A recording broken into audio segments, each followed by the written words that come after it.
अस्सलाम वालेकुम student, our lecture is about chapter prokaryotes, lecture number 2 है ये, ठीक है, एमडीकैट का। तो हमने लास्ट क्लास में जैसे पढ़ा था प्रोकैरियोट की बायोडाइवर्सिटी के बारे में, और उसमें हमने बात की थी ये डोमेन्स में की बात की थी। उसमें हमने डोमेन्स, जो प्रोकैरियोटिक डोमेन्स देखे थे वो 2 देखे थे। एक आपके पास था आर्चिया और दूसरा आपके पास बैक्टीरिया था। अगर हम बात करते हैं आर्चिया का, दूसरा नाम हमने दिया था आर्शियोबैक्टीरिया, और बैक्टीरिया को हमने एक और नाम दिया था, that is eubacteria. Eubacteria stand for true bacteria, and archaebacteria हमने बात की थी कि that is the oldest bacteria which are found oldest world organisms, ठीक है, यानी सबसे पुराने इस दुनिया के अंदर जितने भी ऑर्गेनिजम्स पाए गए थे, सबसे पहले जो ऑर्गेनिजम्स थे वो आपके पास आर्शियोबैक्टीरिया थे। अब यहाँ पे अगर हम बात करते हैं इन दोनों को कंपैरिजन की बात करते हैं, तो कंपैरिजन में सबसे पहले हम बात कर लेते हैं हैबिटेट्स की।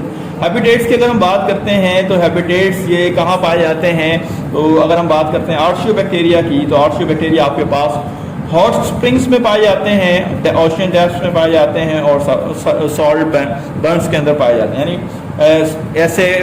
ऐसी जगह जहाँ पर बहुत ज़्यादा हॉट स्प्रिंग, जैसे दलदल, गंदक के आपके पास जो अब गंदक के जो आपके पास कानें होती हैं, उसके बाद अगर हम बात करते हैं नमक की कानें वगैरह, और ओशन की यानी समंदर की गहराई के अंदर जो पाए जाते हैं बैक्टीरिया, जहाँ पे लाइट या कोई और चीज़ नहीं पहुँच पाती, तो ये बैक्टीरिया आपके पास वहाँ पर पाए जाते हैं। जबकि यू बैक्टीरिया की बात करते हैं तो आपके पास हर जगह यू बैक्टीरिया पाए जाते हैं, even soil, water, living organism और नॉन लिविंग ऑर्गेनिज्म्स के ऊपर भी। लिविंग ऑर्गेनिज्म से मुराद यहाँ पर लिविंग, जैसे कि अगर हम बात करते हैं ह्यूमंस के अंदर, बॉडी के अंदर भी कुछ बैक्टीरिया ऐसे होते हैं जो नॉन पैथोजेनिक होते हैं, जो नॉर्मल फ्लोरा कहलाते हैं लिविंग ऑर्गेनिज्म के अंदर, चाहे वो ह्यूमंस हो, चाहे वो कोई और ऑर्गेनिज्म हो, तो उसमें पाए जाते हैं। उसके बाद अगर हम बात करते हैं नॉन लिविंग, जैसे कि डिकम्पोजिंग बैक्टीरिया हैं, decomposing bacteria basically you bacteria के अंदर ही आते हैं। उसके बाद अगर हम बात करते हैं नेक्स्ट, हमारे पास यहाँ पे एक और कैरेक्टर है, वो है सेल वॉल। दोनों की सेल वॉल के अंदर काफ़ी ज़्यादा डिफरेंस है। काफ़ी ज़्यादा डिफरेंस ऐसे है कि हमने पढ़ा हुआ है कि यू बैक्टीरिया, आपने चैप्टर नंबर 6 प्रोकैरियोट जो सेन टेक्स्ट बुक की है उसमें आपने पढ़ा होगा कि जो सेल वॉल होती है वो पेप्टाइडोग्लाइकेन की बनी हुई होती है। जबकि यहाँ पर अगर हम बात करते हैं आर्शियोबैक्टीरिया की जो सेल वॉल होती है वो बेसिकली पॉलीसैकेराइड्स की बनी होती है, यानी शुगर की बनी हुई होती है, और इसमें प्योर प्रोटीन भी पाया जा सकता है, ठीक है। उसके बाद हम बात करते हैं नेक्स्ट, हमारे पास जो फीचर है वो है सेल वॉल। सेल वॉल की अगर हम बात करें, सेल वॉल अगर हम बात करते हैं सेल वॉल की, तो दोनों की सेल वॉल में बहुत फर्क है। एक आपके पास ब्रांच कार्बन सेल मेम्ब्रेन है, और दूसरी आपके पास अनब्रांच कार्बन सेल मेम्ब्रेन है। अब अनब्रांच कार्बन सेल मेम्ब्रेन किसकी है, वो यू बैक्टीरिया की है, और ब्रांच कार्बन सेल मेम्ब्रेन जो है वो किसकी है, वो आर्शियोबैक्टीरिया की। दोनों में फ़र्क क्या है, मैं यहाँ पे एक डायग्राम ड्रॉ करके बता देता हूँ। जैसे कि एग्जांपल के तौर पे ये आपके पास एक कार्बन चेन है, ये आपके पास एक कार्बन चेन है, और यहाँ पर भी हम एक कार्बन चेन बना लेते हैं। अब इन कार्बन के ऊपर कोई दूसरी ब्रांच आके अटैच नहीं हुई भी इस वक्त तक। लेकिन अगर हम बात करते हैं आर्शियोबैक्टीरिया की, तो आर्कियोबैक्टीरिया के जैसे ये कार्बन है, तो इसके ऊपर एक और कार्बन की चेन आके अटैच हो जाएगी, ठीक है। इसी तरह यहाँ पर इस कार्बन के साथ आके अटैच हो जाएगी, इस कार्बन के साथ हो जाएगी। तो ये आपके पास जो है ब्रांच हो गई, ब्रांच कार्बन चेन हो गई, ठीक है। आर्शियोबैक्टीरिया की जो सेल मेम्ब्रेन होती है वो कैसी होती है, उसके जो कार्बन होते हैं वो ब्रांच होते हैं, जबकि जो आपके पास यू बैक्टीरिया है उसकी जो सेल मेम्ब्रेन है उसके कार्बन जो होते हैं वो अनब्रांच होते हैं। दूसरी अगर सेल मेम्ब्रेन की बात करते हैं तो हमें पता है कि सेल मेम्ब्रेन का जो नेचर है वो लिपिड इन नेचर होती है। आपके पास दोनों ही लिपिड हैं, लेकिन यहाँ पर एक यूनिक बात है कि इसमें आर्शियोबैक्टीरिया में जो आर्शियोबैक्टीरिया के अंदर लिपिड यानी ग्लाइसरोल है, इसके साथ जो अटैच मॉलिक्यूल होते हैं वो कोई भी हाइड्रोकार्बन हो सकते हैं। जबकि अगर हम यू बैक्टीरिया की बात करते हैं तो यू बैक्टीरिया में जो ग्लाइसरोल है, आपके पास जो लिपिड है आपके पास, वो सिर्फ और सिर्फ फैटी एसिड होगा, ठीक है। इसके बाद अगर हम बात करते हैं टाइप्स की, कितने टाइप्स के पाए जाते हैं, तो हमारे पास यहाँ पर अगर आर्शियोबैक्टीरिया की बात करते हैं तो आर्शियोबैक्टीरिया आपके पास 3 तरह के हैं, जैसे मिथाइनोजेंस, ठीक है, हेलोफिल्स और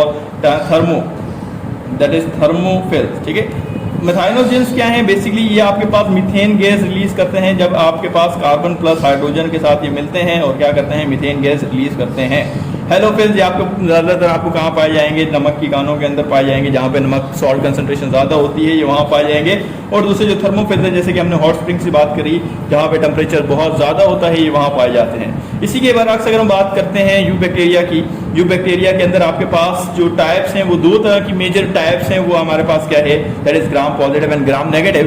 बेसिकली ग्राम पॉजिटिव और ग्राम नेगेटिव जो बैक्टीरिया हैं ये on the base of staining है, ये स्टेनिंग का एक मेथड है जिसकी बात हमने कहा था कि बैक्टीरिया एक कुछ होते हैं जो ग्राम पॉजिटिव हैं और कुछ जो हैं ग्राम नेगेटिव हैं। स्टेनिंग किसकी, सेल वॉल स्टेनिंग की बेस पर बात की गई है टाइप्स की, ठीक है। इसके बाद अगर हम आगे की तरफ आगे हम दूसरे फीचर देखते हैं तो हम यहाँ अदर फीचर से बात करें तो यहाँ पर हमारे पास एक और चीज़ बहुत ज़्यादा इंपॉर्टेंट है, वो ये है कि यहाँ पर जो आर्शियोबैक्टीरिया है उसके जो टीआरएनए होते हैं उनमें थायमीन नहीं पाए जाते। यानी आपने पढ़ा है कि नाइट्रोजनस बेसिस जो होती हैं वो 4 तरह की होती हैं, एडेनोसिन आपने पढ़ी है, थायमीन पढ़ी है, गवानीन पढ़ी है, साइटोसिन पढ़ी है और आपने दूसरी आपने 5 टोटल 4-5 पढ़ी हुई हैं। उसमें आपके पास यहाँ पर आपके पास हमने पढ़ा है कि जो आपके पास टीआरएनए होता है उसमें आपके पास थायमीन नहीं होता, जबकि यहाँ पर हम इसी तरफ दूसरी तरफ अगर हम बात करते हैं यू बैक्टीरिया की, तो यू बैक्टीरिया का जो आपके पास टीआरएनए है उसमें थायमीन प्रेजेंट होता है।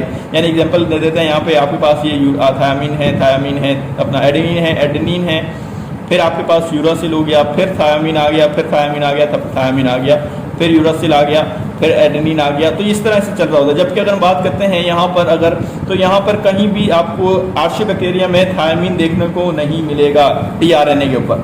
जैसे कि एग्जांपल की हम बात करते हैं, आपके पास क्या होगा, टीआरएनए के ऊपर आपके पास एडेनिन हो सकता है, यूरासिल हो सकता है, गवानीन हो सकता है, साइटोसिन हो सकता है, लेकिन आपके पास यहाँ पर थायमीन नहीं होगा टीआरएनए के ऊपर। इसी तरह अगर हम बात करते हैं नेक्स्ट फीचर की, तो वो है इंट्रॉन की। इंट्रॉन प्रेजेंट होते हैं आर्शियोबैक्टीरिया में और यू बैक्टीरिया में इंट्रॉन प्रेजेंट नहीं होते। अब इंट्रॉन क्या है, आपने पढ़ा होगा chapter number 9 biotechnology second year के अंदर के इंट्रॉन आपके पास डीएनए का कुछ ऐसा पार्ट होता है जहाँ पर आपके पास कोई जेनेटिक इंफॉर्मेशन मौजूद नहीं होती, काफ़ी कंडेंस पार्ट होता है।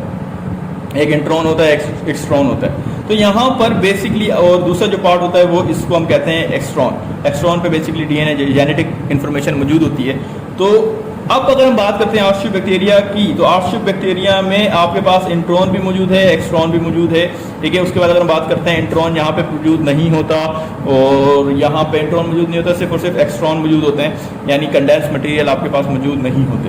उसके बाद अगर हम बात करते हैं नेक्स्ट पॉइंट जो है, ये mostly they are nutrition base पे, तो आर्शियोबैक्टीरिया मोस्टली आपके पास ऑटोट्रॉफिक होते हैं। बट जब भी हम ऑटोट्रॉफिक की बात करते हैं तो आपके माइंड में एक बात आती है कि ऑटोट्रॉफिक मीन्स ये क्या कर रहे होंगे, फोटोसिंथेसिस कर रहे होंगे, यानी आपके पास सनलाइट की मौजूदगी में आपके पास क्या बन रहे होंगे, फूड बना रहे होंगे, जबकि ऐसा नहीं होता। क्योंकि अभी हमने पीछे बात करी कि हॉट स्प्रिंग की अगर हम बात करते हैं, यानी बहुत ज़्यादा डेप्थ में है, सी डेप्थ, नमक की कानें हैं जो यहाँ, ये ऐसी जगह हैं पाए जाते हैं जहाँ पर सनलाइट का पाया जाना बहुत मुश्किल है। सो तो फोटोसिंथेसिस नहीं हो सकती, तो ये किसी और वे मेथड के थ्रू क्या कर रहे होंगे, ऑटोट्रॉफिक कर रहे होंगे। जैसे कि एग्जांपल के तौर पे कीमोसिंथेसिस हो गई, ये नॉन पैथोजेनिक होते हैं, यानी ये डिजीज कॉज नहीं कर सकते।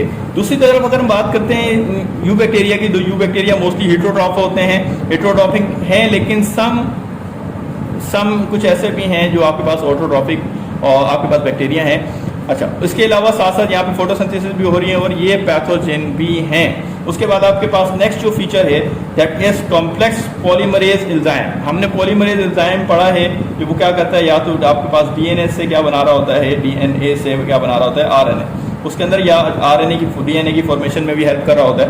तो यहाँ पर जो आपके पास पॉलीमरेज एंजाइम है वो कॉम्प्लेक्स इन नेचर है और यहाँ पर जो आपके पास जो बैक्टीरिया का जो पॉलीमरेज एंजाइम है they are simple in nature, ठीक है। अब ये सारी चीज़ें तो वो थी जिसमें आपने डिफ्रेंसिएशन की बात हो गई कि ये ऐसा है, यहाँ पे ये चीज़ पाई जा रही है, यहाँ नहीं पाई जा रही, इसकी नेचर ये है, इसकी नेचर ये है। लेकिन सवाल फिर आपके दिमाग में ये आता है, अगर दोनों अलग अलग हैं तो दोनों के नाम के अंदर बैक्टीरिया क्यों है, आर्शियोबैक्टीरिया और यू बैक्टीरिया क्यों है। बेसिकली अब यहाँ पे कॉमन फीचर अगर हम देखते हैं तो हम इनको बैक्टीरिया क्यों कह रहे हैं, क्योंकि ये सबसे बड़ा करैक्टर है इनका, वो है प्रोकैरियोट्स। यानी इनका जो न्यूक्लियस है, इनका जो जेनेटिक मटेरियल है वो किसी मेम्ब्रेन के साथ इनक्लोज नहीं होता। That's why they are prokaryotic. इन दोनों के पास सेल वॉल प्रेजेंट होती है और ये दोनों इन दोनों के ऑर्गन्स जो हैं वो यूनिसेलुलर होते हैं। तो ये बेसिकली मेन वजह है आपके पास इनके प्रोकैरियोट या बैक्टीरिया होने की। ठीक है, अब यहाँ पर आपका ये लेक्चर नंबर 2 कंप्लीट हो गया। नेक्स्ट लेक्चर हमारा लेक्चर नंबर 3 होगा about the shape of bacteria and other topics. इससे पहले शेप ऑफ बैक्टीरिया के बाद से पहले हम लेक्चर नंबर 2 में ये भी डिस्कस करेंगे कि ग्राम पॉजिटिव और ग्राम नेगेटिव बैक्टीरिया क्या है। ठीक है, ग्राम पॉजिटिव बैक्टीरिया क्या होते हैं, ग्राम नेगेटिव बैक्टीरिया क्या होते हैं, उसका कुछ स्ट्रक्चर हम पढ़ेंगे। मैं ये नहीं बोल रहा कि सारा का सारा सेल वॉल हम वहीं पढ़ लेंगे, हम कुछ स्ट्रक्चर यानी थोड़ी से सेल स्ट्रक्चर की बात हम करेंगे लेक्चर नंबर 3 में कि सेल वॉल कैसी होती है, उसका ग्राम पॉजिटिव बैक्टीरिया क्या है, क्यों ग्राम पॉजिटिव कहते हैं उसको, और ग्राम नेगेटिव बैक्टीरिया क्या है और क्यों उसको ग्राम नेगेटिव बैक्टीरिया कहा जाता है। ठीक है, तो लेक्चर नंबर 2 यहाँ तक रखते हैं और लेक्चर नंबर 3 में हम आपके साथ नेक्स्ट वीडियो के अंदर मिलते हैं। अस्सलाम वालेकुम।